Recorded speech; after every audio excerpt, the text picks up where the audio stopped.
9580. 985759580. Deixa eu ver aqui se no WhatsApp já está tudo ok para fazer o compartilhamento. Deixa eu ver aqui que está carregando. Bom, hoje nós vamos falar do medo. Você tem muito medo? Medo e conflito, né? Que são duas coisas aí que estão bastante emparelhadas.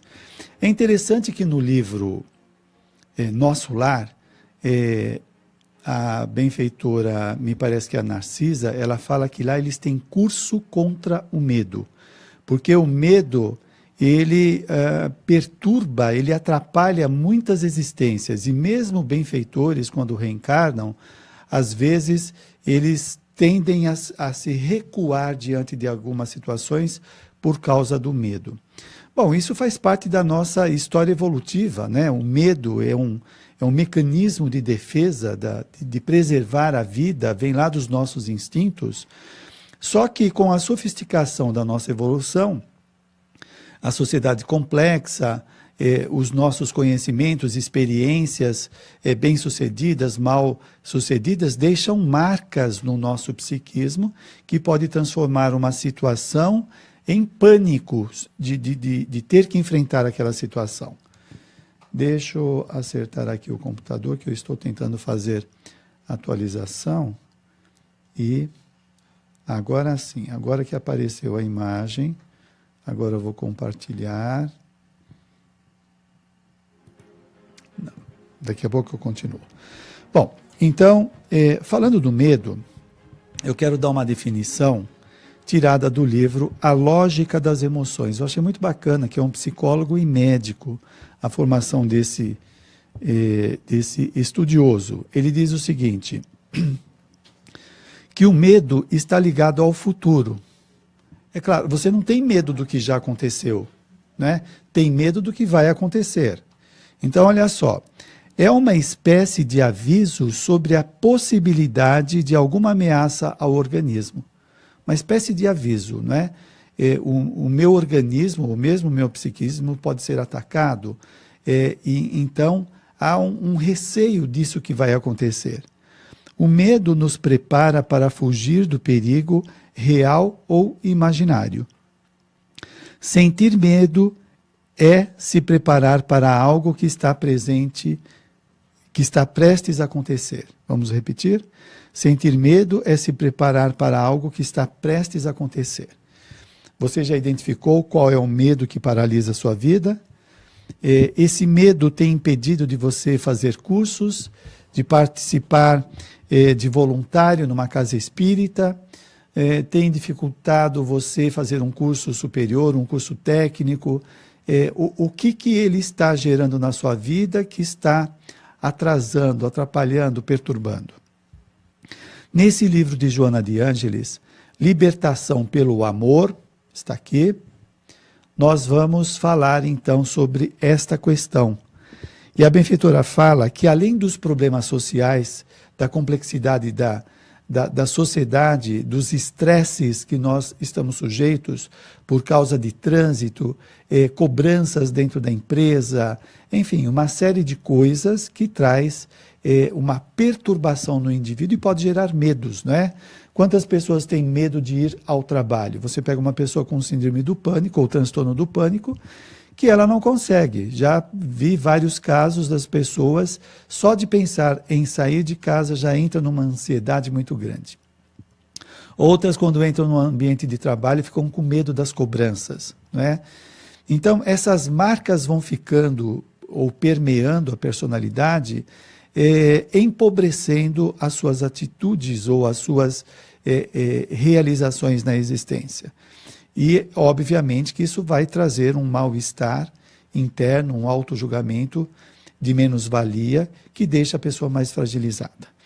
Além, então, desses problemas sociais, Joana de Ângeles fala dos medos derivados dos conflitos, que não têm sido detectados nem resolvidos com segurança pela nossa ciência. E diz ela, porque não ama conforme deveria, o indivíduo opta pela fuga através do medo aos enfrentamentos que lhe podem oferecer equilíbrio e paz. É interessante, você percebe aqui essa colocação de Joana de Ângeles do amor como o antídoto contra o medo. Nós vamos ver daqui a pouco como isso acontece. Você poderia dizer, não, espera, eu tenho que adquirir segurança para eu vencer o medo. A segurança, a coragem vai vir como decorrente do amor, né? A prática do amor. Deixa eu mexer aqui no computador, ver se tem algum aviso. O pessoal já acorde com música. Deixa eu ver aqui. Nada, está tudo bem. Então, continuando. Nós vamos ver então a questão do amor, não é? Aliás, eu acho que nós temos muito pouco estudo sobre o amor. Ainda está muito ligado ao prazer, ao sexo, aos interesses carnais, não é? Estas questões, o sexo, a parte carnal, são consequências. Não é abominável o sexo nem o afeto. Ao contrário, são manifestações do amor, não é?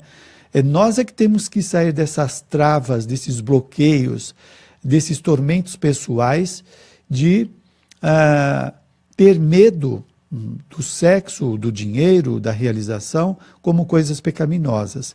O Espiritismo há muito já debelou essa visão distorcida que nós temos dessas questões, dando a eles o status natural que merece. Ou seja, é uma função natural o sexo, como o afeto, né?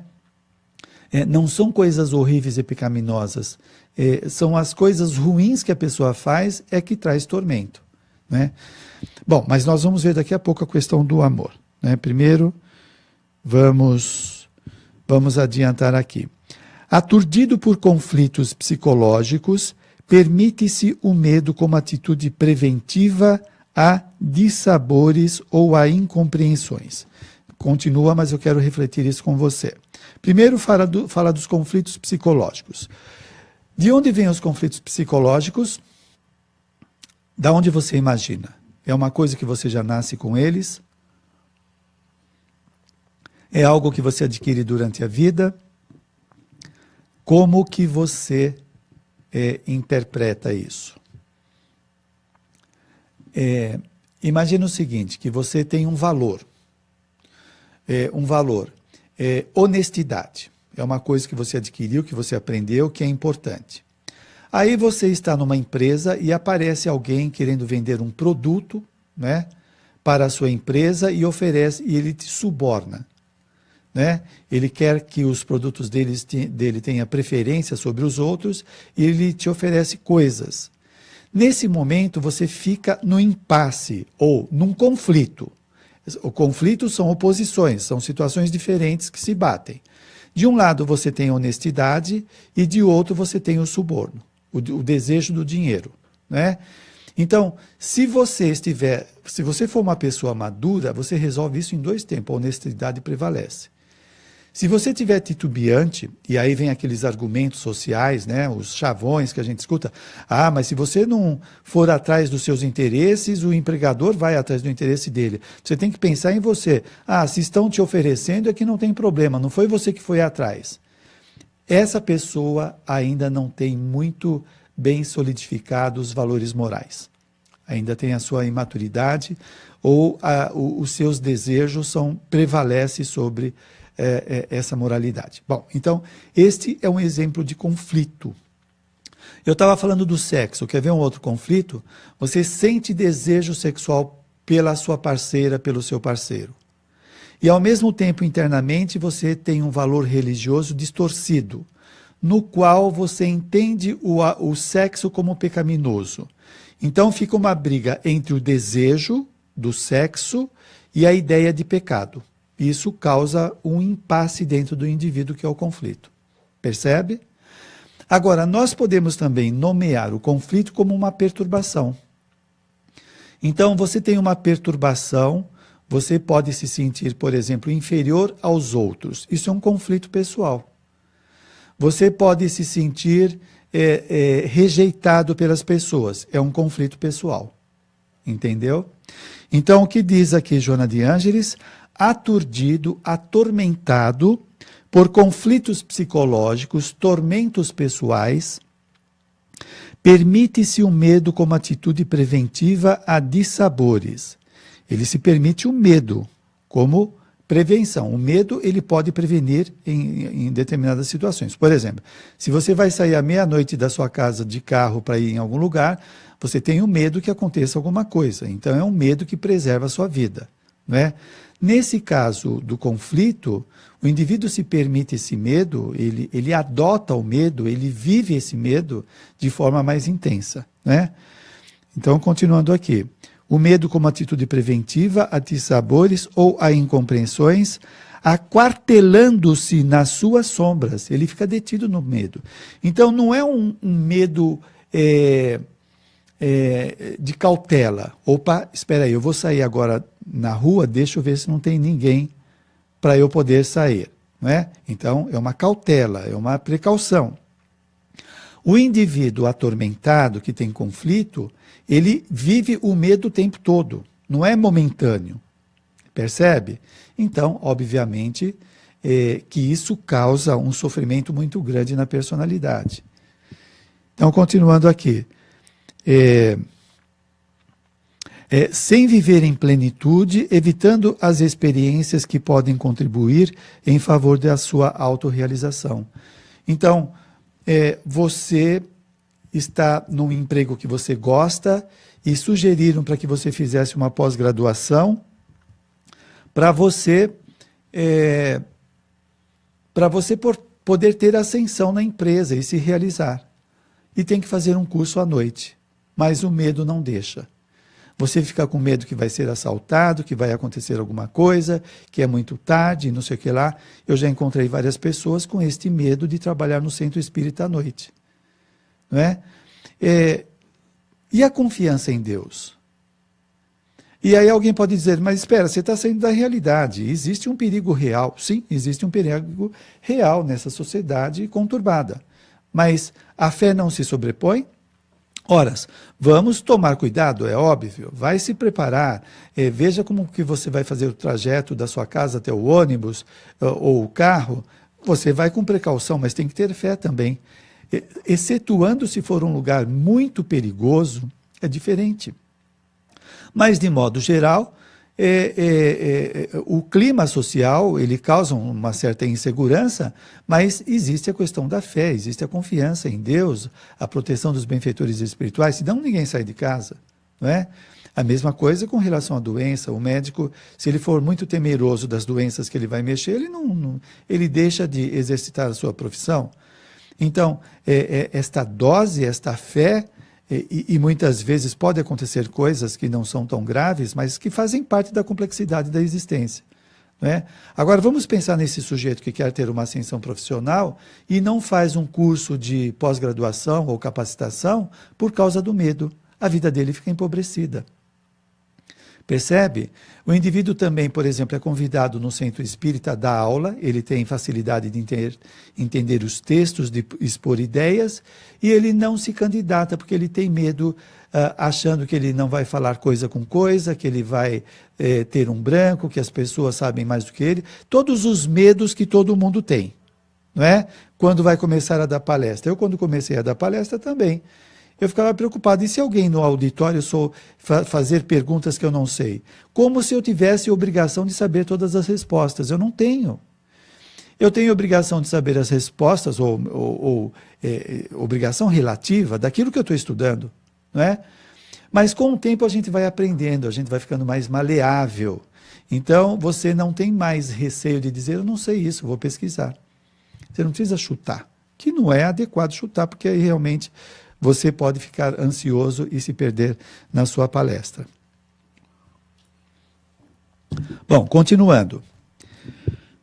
Então, eu acho que está legal essa colocação, né? Desse medo como paralisante, que não é bacana o indivíduo adotar isso. Deixa eu pegar mais uma reflexão aqui. Olha, o medo ele veio de uma experiência, né? Que experiência que é? A gente não lembra, pode ser de vidas passadas, vida presente, coisas da infância, ok? Agora, se você estiver consciente de que pode melhorar, de que pode mudar, você vai ter uma postura diferente. Em vez de reativa, de se esconder, né? Você vai ter uma postura de enfrentamento. Então você pode entender, bom, eu tenho medo de tal coisa, mas eu vou trabalhar para superar. Por exemplo, eu tenho medo de falar em público. Eu acho que é difícil, as pessoas ficam me olhando, eu fico ansioso. Ok, está identificado, eu tenho esse medo. Mas é factível a superação, é possível superar. Por quê? Outras pessoas superaram, eu também posso superar. Então, essa disposição ajuda você a vencer a sua dificuldade. Então, não se enclausura, não fique fechado nessa cristalização mental que eu não posso, que é impossível, porque isso vai judiar de você. Você é um espírito perfectível que pode, depende dos seus empenhos. Não tem aquela teoria das 10.000 horas, né, que dizem que qualquer pessoa que treinar 10.000 horas de determinada atividade se torna um expert naquilo lá. É isso, é exercício continuado. Agora, é claro que a gente pode se deparar com determinadas restrições, até psíquicas. Sim, né? Por exemplo, se você me pedir para fazer cálculos de matemática, eu não faço. Porque eu não gosto. Primeiro, começa por aí, eu não gosto. Segundo, que isso causa um estresse muito grande em mim, né? E eu posso ter restrições nessa área, ou posso não ter desenvolvido, que nesse momento, para mim, não é favorável fazer esse esforço, percebe? Agora, você não precisa chegar na excelência. Você pode até, se você quiser, você pode chegar, mas você não é obrigado a ter uma excelência para poder dar aula. Você pode ter os conhecimentos fundamentais, gerais, né? Fundamentais e gerais. Bom, continuando. Que mais? Aí sim, não, aqui Joana de Ângeles ainda continua. O medo inibe, olha só, as belas florações da amizade e dos ideais superiores da vida que dão sentido e significado existencial ao ser. É muito comum o jovem, principalmente, saindo da infância para a juventude, a adolescência, cheio de sonhos, de magias, né, para o seu crescimento, de descobertas, tal. De repente ele se depara com um pai cético, fechado, que já morreu nos seus sonhos, e ele transmite essa amargura, esse fechadismo mental para o seu filho. E se o filho não se cuidar, ele entra naquele esquema mental e começa a perder os seus sonhos. Quantas pessoas enterraram seus sonhos porque alguém se apresentou como obstáculo? Ah, não, isso não vai dar certo. Ah, eu já tentei, olha, isso é difícil. E o indivíduo vai engolindo esse alimento psíquico indigesto e começa a acreditar nele, que não é possível. Olha, se desliga, faça um exorcismo mental, exorcismo aqui representando tirar alguma coisa inadequada, desagradável. Entenda bem isso. Tire isso, extirpe isso do seu interior. Se alguém no meio do caminho jogou essas ideias na sua cabeça, você é o protagonista da sua evolução, você é o diretor da sua vida. Você fala com você, olha, não aceito essas ideias nocivas, esse lixo mental, jogo fora. Não, eu vou atrás dos meus sonhos. Porque, gente, o Espiritismo vem ampliar a nossa visão e nós não podemos perder essa lucidez. Se o seu pai não conseguiu uma realização, é porque ele pode ter débitos nessa área que você não tem os mesmos. Entendeu? Se o seu pai tem um débito na área profissional, porque ele usou mal a profissão no passado, e hoje ele vem com essas restrições, não quer dizer que você precisa passar pela mesma prova. A prova é dele, não é sua. Por exemplo, uma mãe que está frustrada no casamento, fala mal do casamento, e enche a cabeça da filha ou do filho que o casamento é uma droga. E o filho acredita. Mas é uma droga para ela, é prova dela, não é prova sua. Você talvez não precisa passar por essa prova. Deixa eu ver aqui o nosso tempo, que já está na hora do intervalo. Vamos ao intervalo e já voltamos.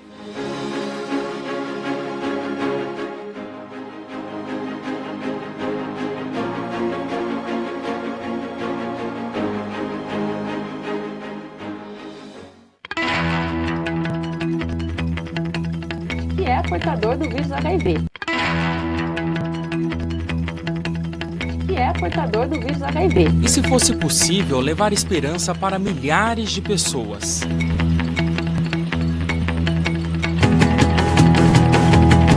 E conquistar novamente aqueles que se foram.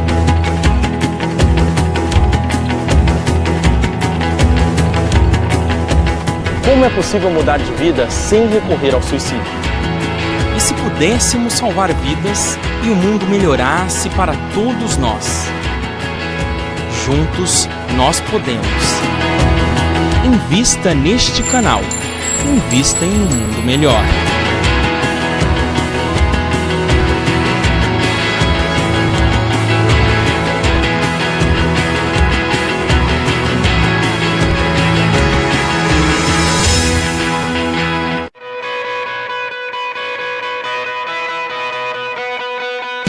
Pode estar em um simples gesto, em qualquer lugar e tempo. Por esse motivo, o Clube Amigos da Boa Nova quer que juntos possamos inspirar outras pessoas com o bom exemplo. Seja um propagador de boas ações. Compartilhe nas redes sociais as suas ideias e atitudes do bem. Textos, fotos e vídeos usando hashtag Clube Amigos da Boa Nova e hashtag Compartilhe o Bem. Entre na nossa página no Facebook e compartilhe conosco para que possamos divulgá-la também. Vamos formar uma grande corrente do bem, fazendo a vida de alguém mais feliz. Acesse www.facebook.com/clubeamigos e divida conosco suas experiências.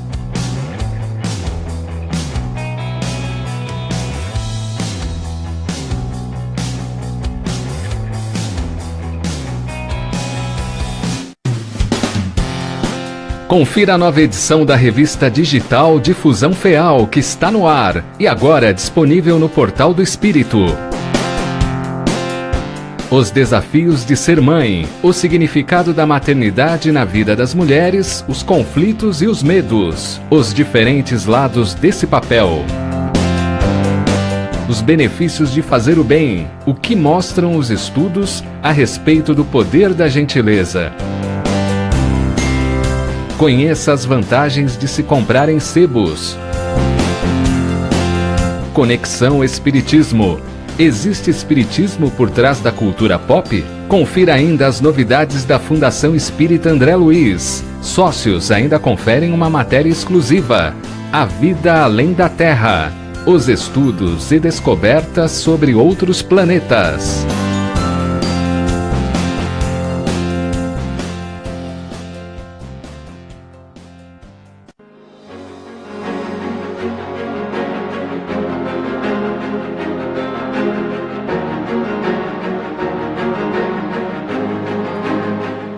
Muito bem, estamos de volta hoje falando sobre medos e conflitos. Antes disso, tem uma ideia muito bacana, que é a espiritoteca, né? O espiritismo traz luz para a sua vida? Se você respondeu sim, então ilumine a mente da humanidade com a campanha Espiritoteca. 20 mil livros serão doados e entregues em hospitais, presídios, casas de repouso e também em bibliotecas de pequenos centros espíritas. A partir de R$12 você patrocina a entrega dos livros e ainda recebe recompensas pela sua ação. Serão agradecimentos, certificados e até a oportunidade de entregar os livros junto aos padrinhos e madrinha da campanha: William Sanches, Adão Nonato, João Lourenço, Delmar, Franklin Félix. Você pode ligar na operadora 11 49 66 5775 ou no site mundomaior.com.br. Então você faz, a partir de R$12, você está dando um livro para uma pessoa que será levado para elas depois, que pode ser no hospital, presídio, biblioteca, etc. Olha que bacana levar conhecimento para esta população. Bom, eu tenho uma pergunta aqui no WhatsApp. Bom dia, sou Simone de São Paulo, sempre tive medo de muitas coisas.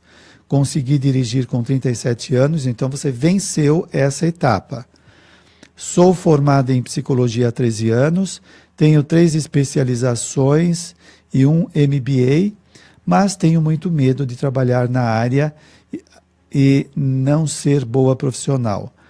Esse medo me bloqueia e sinto-me frustrada sempre. Mas olha só, ô Simone, como que você vai testar o seu conhecimento sem ser pela experiência? Não é? Primeiro vamos entender o seguinte, o medo é natural na nossa vida. Nós temos mais ou menos acentuado. Tem aqueles paralisantes que a gente está trabalhando aqui, mas é natural que quando você entra numa empresa, todas as empresas que eu entrei, quando eu trabalhava em empresa, eu tinha os meus receios, os meus medos de me enturmar, de corresponder à expectativa da empresa, que é um medo natural, até de você ficar atento sobre as suas coisas. Agora, você se impedir de realizar tudo aquilo que você se formou, todas as competências que você desenvolveu por causa do medo, eu acho que aí sim, este não enfrentamento vem fortalecer, vem reforçar o seu medo. Então, põe a cara para bater, no bom sentido, enfrenta a situação. E outra coisa, você começa a enfrentar a situação. Aparece um obstáculo, talvez você não esteja bom neste ou naquele conhecimento, faça um reforço, estuda mais, busca ajuda, não é? Peça feedback para os seus parceiros da empresa, para que você possa se realizar. Até quando você vai ficar fugindo? Pensa nisso, você tem todo esse patrimônio aí, você investiu tanto tempo na sua formação, nos seus conhecimentos, vai deixar de lado? Além do que, você talvez precisa fazer terapia, não é? Você sabe disso, não é, Simone? Você é psicóloga. Então tá aí a dica, saia dessa, enfrenta a situação, vai atrás das suas realizações. Você pode ficar mais feliz do que ficar carregando esta frustração, não é? E lá no final da vida você pode chegar à conclusão, puxa vida, eu realmente devia ter tentado, não é? E aí vai trazer um arrependimento danado. Não faça isso não, vai agora atrás dos seus interesses, ok? Depois tem uma outra colocação. Sou Aparecida de Diadema, tenho medo de dirigir. Estou fazendo aulas particulares para perder o medo. O que você me diz? Olha, eu sou aqui favorável à terapia comportamental. Você tem que se expor ao medo, não é? E Joana de Ângeles fala isso em determinado, no livro Conflitos Existenciais. Você tem que reconhecer que tem o medo e enfrentar. Então, você está fazendo isso com as aulas de dirigir, não é? Veja, mesmo você estando com medo, você vai e faz as aulas. Estas aulas, o enfrentamento, vai retornar para você como autoconfiança, sou capaz. E com o passar do tempo, esse medo vai sendo debelado. Então vai enfrentando, fazendo imaginações construtivas, se ver dirigindo o carro tranquilamente, tudo isso vai ajudando o enfrentamento. Né? É a Anitta. Depois tem outra. Não, essa daqui é o que eu estava lendo, deixa eu ver aqui. Vamos ver se tem no Facebook. Coisa que me aconteceu nos últimos tempos foi descobrir que tenho mais sonhos. Como que é? A pior coisa que me aconteceu nos últimos tempos foi descobrir que não tenho mais sonhos. Não tem mais sonhos? Você não tem mais sonhos ou não se lembra, Flávia? Quer uma sugestão? Anota tudo que você lembrar ao acordar. Você acordou, apareceu na sua imagem mental um copo de água, escreve dia tal, copo d'água. No outro dia, você lembra de ter visto uma tia no sonho, vi minha tia X, e vai anotando, e depois vai lendo, que você vai refrescando a sua memória. Você vai exercitando a sua memória. Ultimamente tenho tido esse medo paralisante, mas estou mudando, graças a Deus. Quem diz é a Isildinha. Tem que ver que medo paralisante é esse, com relação ao quê. Mas se você está enfrentando, legal. Vamos continuar. Então eu estava falando, o medo inibe as belas florações da amizade e dos ideais superiores da vida. Imagina o seguinte, você está num curso universitário que você sonhou a vida toda. Você gosta das matérias, dos professores, e de repente você começa a ficar com medo de entrar na sala de aula ou de sair de casa e desiste do seu curso. Todo sonho, todo ideal, toda alegria de fazer o que você queria, você deixa em segundo plano, ou melhor, deixa para lá por causa do medo. Você vai carregar o que até o final da vida? Espera aí, vá atrás de ajuda, identificar medo do quê? De sair de casa? O que acontece? Né? Qual é a fantasia em torno de sair de casa? Qual é a fantasia ao chegar na universidade? Então, vai trabalhando essas questões para você superá-los e continuar seus projetos. Então, os ideais superiores da vida que dão sentido e significado existencial. Que dão sentido e significado existencial. Você, se impedindo de fazer as suas realizações, isso traz algum sofrimento, que pode ser uma decepção ou frustração, né? Insegurança, um sentimento de menos-valia, né? É um sofrimento, então você não se realiza. Então, busca superar e vai atrás dos seus sonhos, para que isso traga significado na sua existência. Ou seja, a vida tem sentido, vale a pena ser vivido. Eu gosto de viver, entendeu? A ideia é esta. Bom, então, Joana de Ângeles, mais adiante, vai dizer: tem-se medo de amar, acreditando-se na possibilidade da traição ou do abandono. Ora, você, quando começou a namorar, é natural que possa ter dado errado um relacionamento, ou outro, ou 10, mas um pode dar certo. Mas você não vai ficar carregando na cabeça que todo relacionamento você vai ser rejeitada, você vai sofrer, ou rejeitado, não é? Isso é uma crença disfuncional. Imagina se você faz 5 entrevistas em empresas e não entra. Você não vai mais procurar nunca mais emprego? Porque você não entrou em 5 empresas? Não, espera aí. Não deu certo porque eu não estava preparado, ou porque exigiam demais, ou porque a empresa não é boa, seja lá o que for. Não deu certo, mas vou continuar. Uma hora eu encontro um emprego. Ora, não deu certo um namoro, não deu outro, mas um vai dar. Não é? Agora, é claro que você tem que fazer uma revisão. Será que eu estou sendo uma pessoa bacana? Eu estou sendo eu mesmo? Eu sou uma pessoa sociável, amistosa, afetiva? Eu sou tudo isso? Ou eu sou uma pessoa muito reservada, fechado, briguento, provocativo, etc. Nós temos que trabalhar essas questões também. Bom, então, mais adiante, a Joana de Ângeles vai falar do amor como meio de superar o medo. Olha só, o amor, no entanto, é o grande antídoto ao medo. Olha só, o amor, amar, né, supera o medo. Quando se aprende a amar naturalmente, desabrocha a confiança. Opa, então estou começando a entender.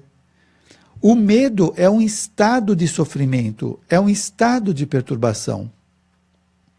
Não é? O amor faz com que eu desabroche a confiança, porque eu estou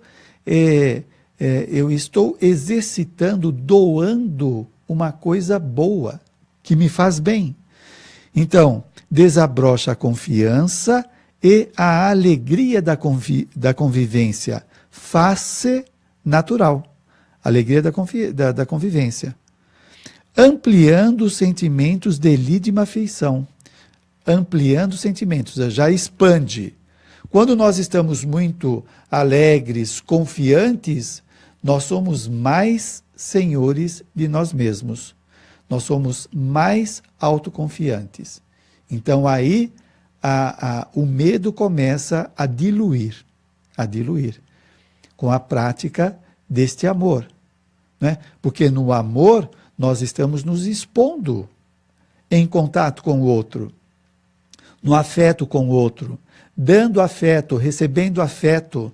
Nós vamos nos situando, nos sentindo como pessoas existentes que têm a sua importância. Saindo daquele esconderijo, daquela clausura do medo, daquela coisa fechada. Olha só, Alegria da convivência, face natural, ampliando os sentimentos de legítima afeição, que esbatem as sombras das dúvidas, dos receios insignificantes, dos medos que se tornam muitas vezes patológicos, doentios. Elegendo-se o medo, a vida perde o sentido e o indivíduo emurchece pela falta de espontaneidade para viver e realizar-se. Posterga, nesse caso, as realizações que podem ser-lhe enriquecedoras, crescimento interior, sempre sob o estigma do medo do fracasso, como se toda atividade tivesse necessariamente que ser coroada de imediato êxito nas suas primeiras tentativas de realização. Esse amor que vai trazer essa autoconfiança, a alegria, né, faz com que ele tenha mais força para enfrentar as situações. O fato de enfrentar as situações não quer dizer que tudo vai dar certo, mas ele está enfrentando.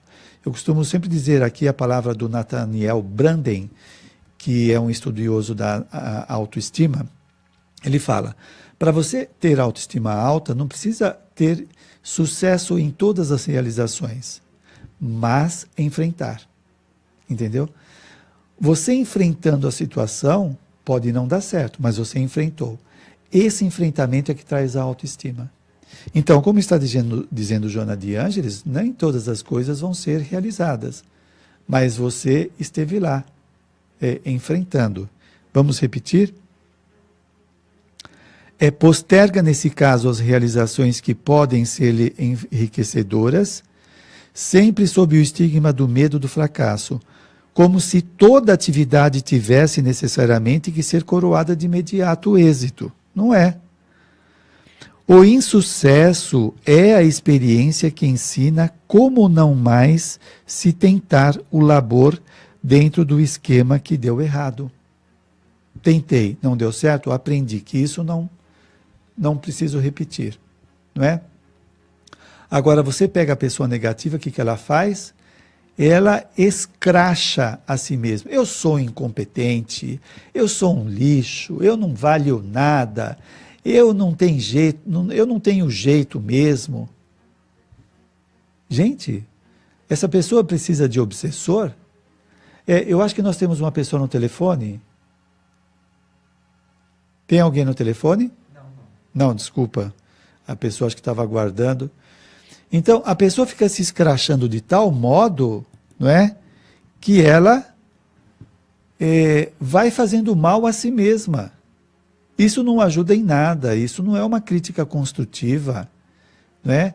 É um azedume, é um tormento pessoal que não tem didática nenhuma com a vida, que não sabe que nós crescemos através de experiências, e não de maldade, de perturbação, de sofrimento.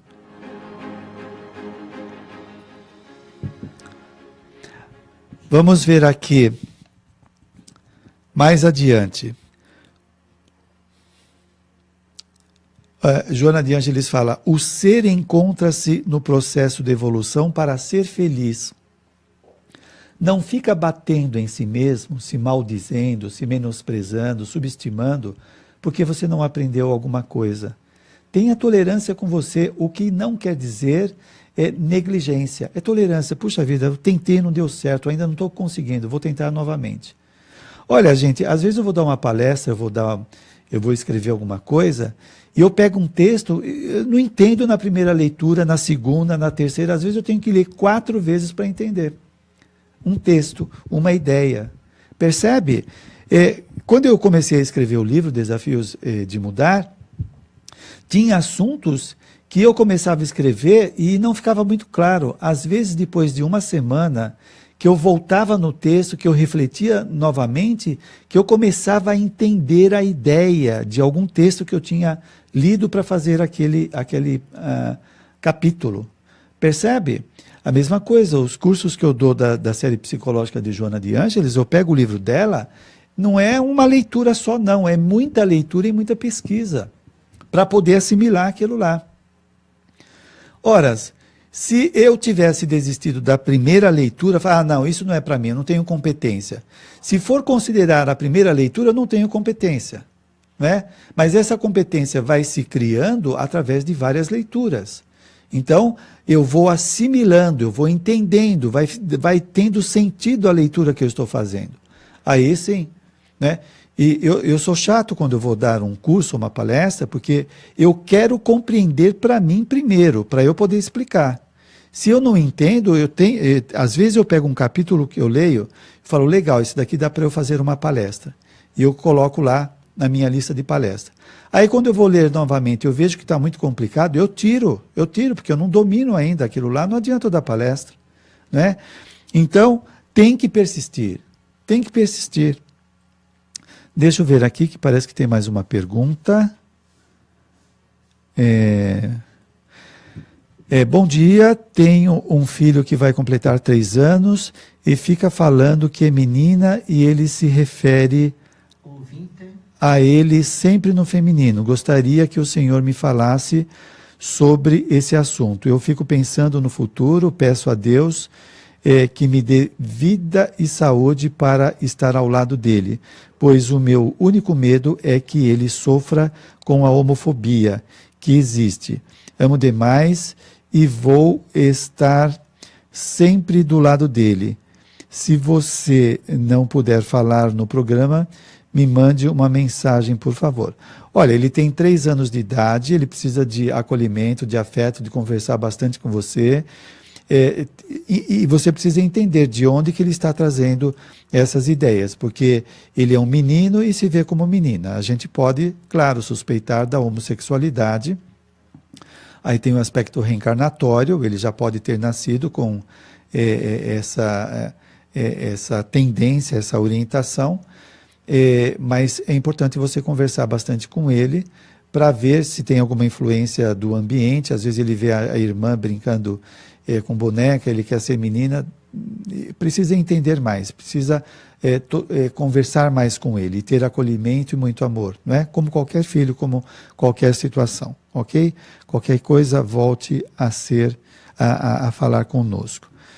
Tem uma pessoa no telefone, quem que é? Oh, caramba, será? Vem falar com eles? Oi? Alô?